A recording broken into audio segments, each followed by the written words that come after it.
एक भिखारी रोज एक दरवाजे पर जाता और भीख के लिए आवाज लगाता, और जब घर का मालिक बाहर आता तो उसे गंदी गंदी गालियां और ताने देता।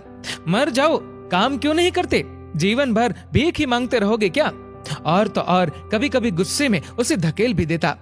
पर भिखारी सिर्फ इतना ही कहता, ईश्वर तुम्हारे पापों को क्षमा करे।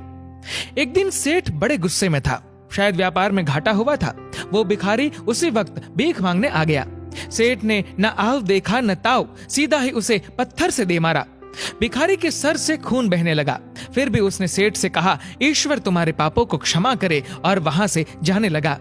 जब सेठ का गुस्सा थोड़ा कम हुआ तो वह सोचने लगा कि मैंने उसे पत्थर से भी मारा, पर उसने बस दुआ दी। इसके पीछे क्या रहस्य है, ये जानना पड़ेगा। और वह भिखारी के पीछे चलने लगा। भिखारी जहां भी जाता सेठ उसके पीछे पीछे जाता। कहीं कोई उस भिखारी को कुछ भीख दे देता तो कोई उसे मारता, जलील करता, गालियां देता, पर भिखारी इतना ही कहता, ईश्वर तुम्हारे पापों को क्षमा करे। अब अंधेरा हो चला था। भिखारी अपने घर लौट रहा था। सेठ भी उसके पीछे था। भिखारी जैसे ही अपने घर लौटा, एक टूटी फूटी खाट पे एक बुढ़िया सोई थी, जो भिखारी की पत्नी थी। जैसे ही उसने अपने पति को देखा तो उठ खड़ी हुई और भीख का कटोरा देखने लगी। उस भीख के कटोरे में मात्र एक आधी बासी रोटी थी। उसे देखते ही बुढ़िया बोली, बस इतना ही, और कुछ नहीं? और ये आपका सर कैसे फूट गया? भिखारी बोला, हाँ, बस इतना ही है। किसी ने कुछ नहीं दिया, सबने गालियां दी, कुछ ने तो पत्थर भी मारे, इसलिए सर भी फूट गया। भिखारी ने फिर कहा, ये सब अपने ही पापों का परिणाम है। याद है ना तुम्हें, कुछ वर्षों पहले हम कितने रईस हुआ करते थे, और क्या नहीं था हमारे पास, पर हमने कभी दान नहीं किया।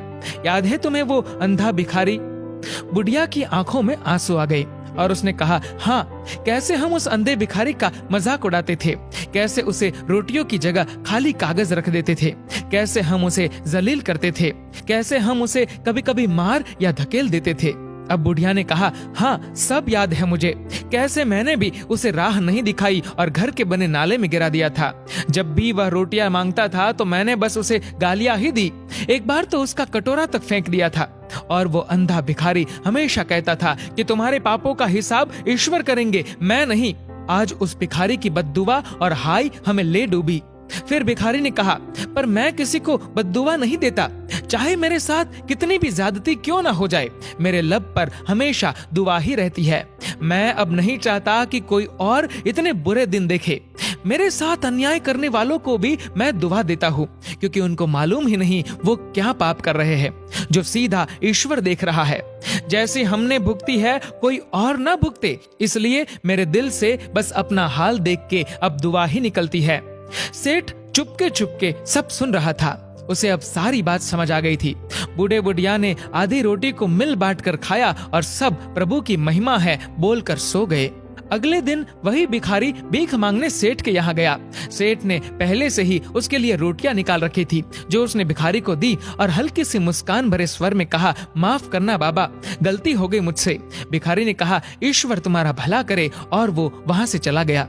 सेठ को एक बात समझ आ गई थी, इंसान तो बस दुआ या बद्दुआ देते हैं, पर उनको पूरी तो वह परम पिता ईश्वर कर्मों के हिसाब से ही करता है।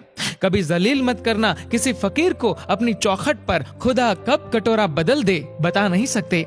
अतः अपनी इस जिंदगी में हो सके तो बस अच्छा ही करे। वो ईश्वर दिखता तो नहीं है, परंतु सबका हिसाब पक्का रहता है उसके पास। दोस्तों, इस वीडियो को लेकर आपकी क्या राय है, नीचे कमेंट करके जरूर बताएगा। और अगर आपको ये वीडियो अच्छा लगा हो तो इस वीडियो को लाइक करेगा, शेयर करेगा ज्यादा से ज्यादा लोगों तक, और ऐसे ही और भी इंस्पिरेशनल वीडियोस के लिए सब्सक्राइब करें हमारे यूट्यूब चैनल को और फेसबुक पर फॉलो करें हमारे पेज को। धन्यवाद।